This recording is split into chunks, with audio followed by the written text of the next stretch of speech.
resolvendo os três principais modelos de questão envolvendo a parte de parasitologia de doenças causadas por protozoários. Quero te mostrar aqui três modelinhos que caíram nos últimos anos de como o Enem costuma abordar questões de parasitologia e como você pode resolver em apenas alguns minutos. Bem rapidinho mesmo, para você pegar o fio da meada e resolver na prática esse tipo de questão e não errar mais de uma vez por todas. Então vem comigo, olha só para a gente já conseguir identificar alguns modelos clássicos. Olha só, eu já deixei aqui alguns indicativos para você e as principais palavras-chave, tanto no comando da questão quanto no contexto que você precisa identificar para reparar se esse é o modelo encontrado. Olha só, comandozinho da questão.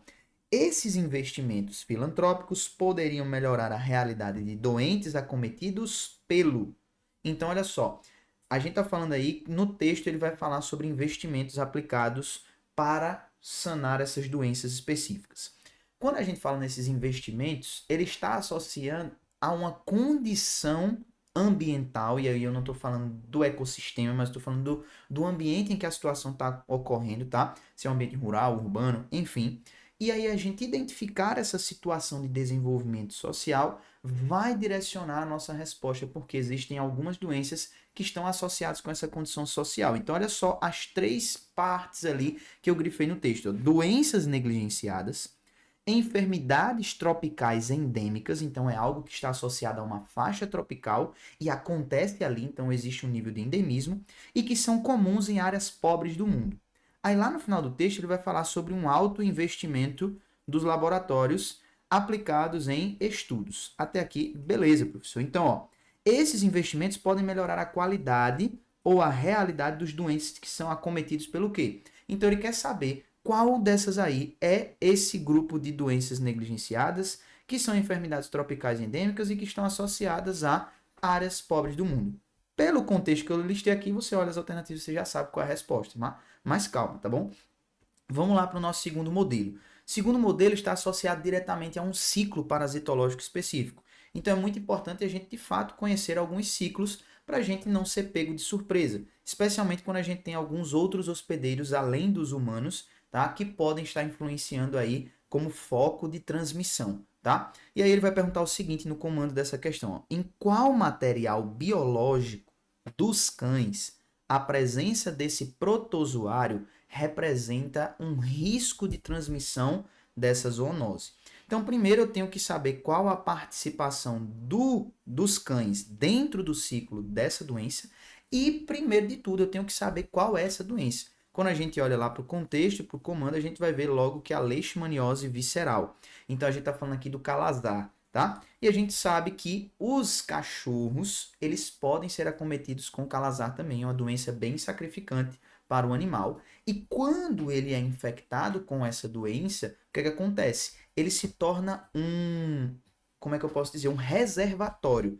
Ele não transmite essa doença direto pro seu, pro seu companheiro ali, né, que seria o ser humano. Ele não transmite direto. Mas ele pode ser um foco para que o mosquito o pique, e aí ele se contamina, e quando ele for picar um ser humano, ele transmite essa doença para o ser humano, tá? Então o mosquito se contamina com o cachorro e transfere para o ser humano, mas o cachorro não transfere diretamente. E aí, dentro dessa conjuntura, o que é que a gente pode perceber? Em qual material biológico dos cães está esse protozoário, que assim ele acaba representando um risco de transmissão para os seres humanos. É isso que ele quer saber.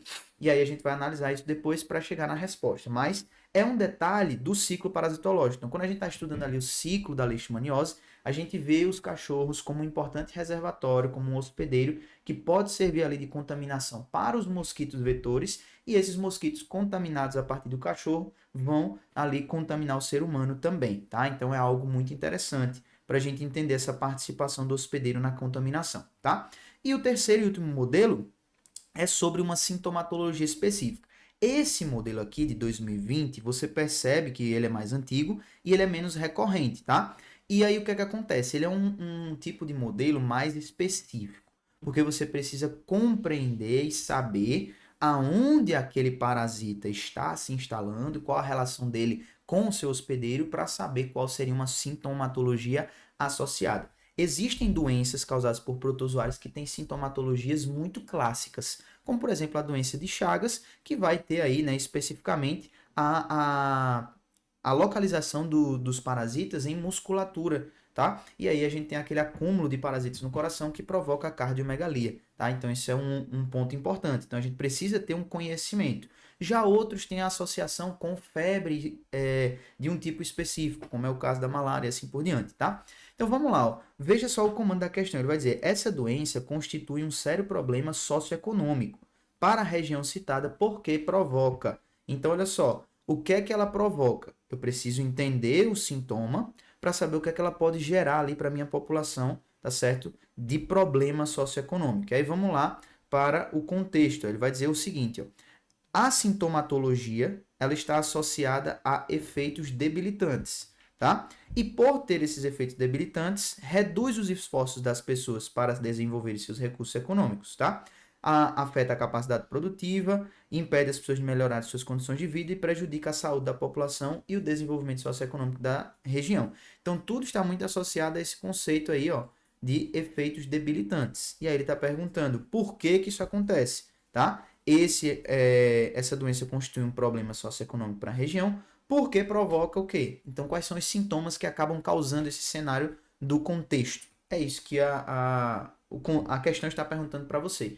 Então, é um modelo bem característico, tá? Esse primeiro modelinho que eu trouxe para você aqui, a própria resposta já saltou aos nossos olhos. Quando ele fala ali sobre uma doença negligenciada, que é tropical e endêmica, ou seja, acontece na zona tropical, está associada a áreas pobres do mundo e que esses investimentos podem melhorar a realidade de quem é acometido disso, a gente está falando de quê? Infarto, câncer, Alzheimer, influenza ou leishmaniose.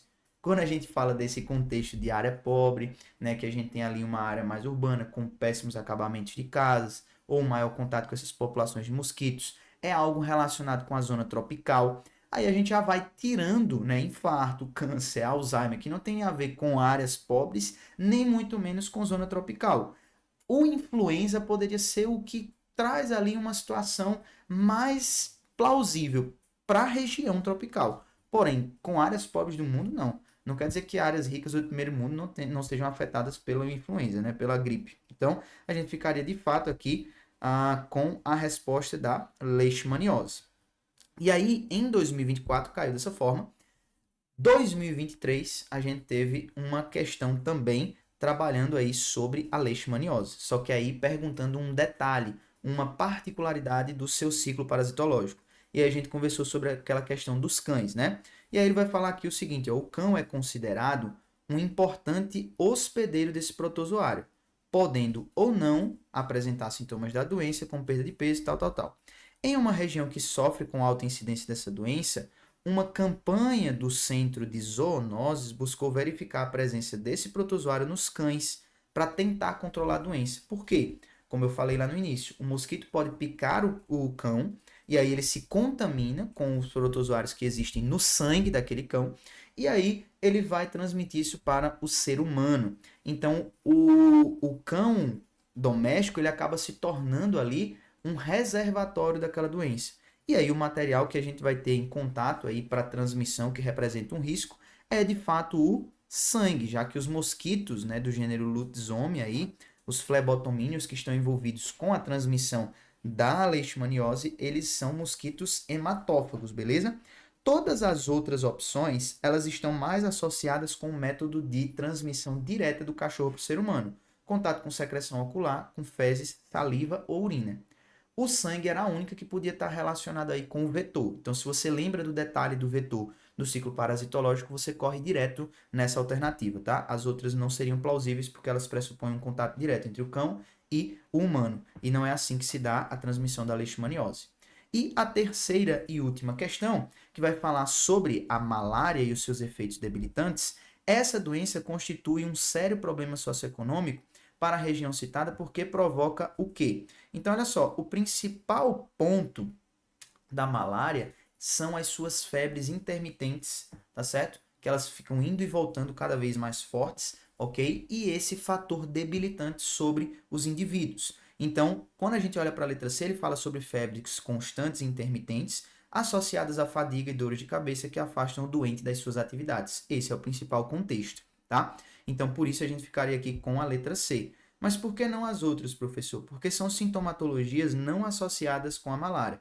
Alterações neurológicas que causam crises epilépticas. Não temos isso daí dentro da sintomatologia da malária. Letra B, diarreias agudas explosivas, que fazem com que o doente fique vários dias em impossibilidade de trabalhar. A gente não tem aí uma incidência forte da malária sobre o sistema digestivo, tá? Se fosse uma verminose, a gente poderia até pensar nisso. Letra D, imunossupressão que impossibilita o doente de entrar em contato com outras pessoas. Também não, tá? Então não é uma doença que ataca o nosso sistema imunológico.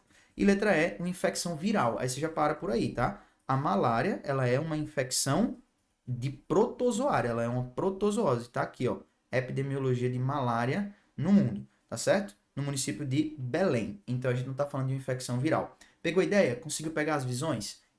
Se ligou? É treinando, resolvendo questões que a gente consegue elevar o nosso número de acertos e o nosso trabalho vai ficando cada vez mais robusto e a gente vai diminuindo os erros em biologia, especialmente nessa parte de doenças. É muito treino para a gente estar exercendo e aplicando ali os conceitos voltados para ciclos, para sintomas, para vetores, para profilaxia, como a gente acabou de ver, que é o principal carro-chefe de cobrança do Enem, tá? Então agora você já tem material suficiente para saber como resolver essas questões. Se você quer mais questões para treinar, clica aqui no link abaixo para você ter acesso a 15 dias da minha plataforma de biologia de graça e todas as listas que eu tenho lá para você estudar para o Enem, beleza? Então, lembra, não adianta só a teoria, precisa ter a prática. Resolver questões de biologia é o caminho para levar os seus acertos em natureza. Pega essa ideia, tô te falando, tranquilo? Eu fico por aqui e a gente se vê no próximo vídeo. Valeu!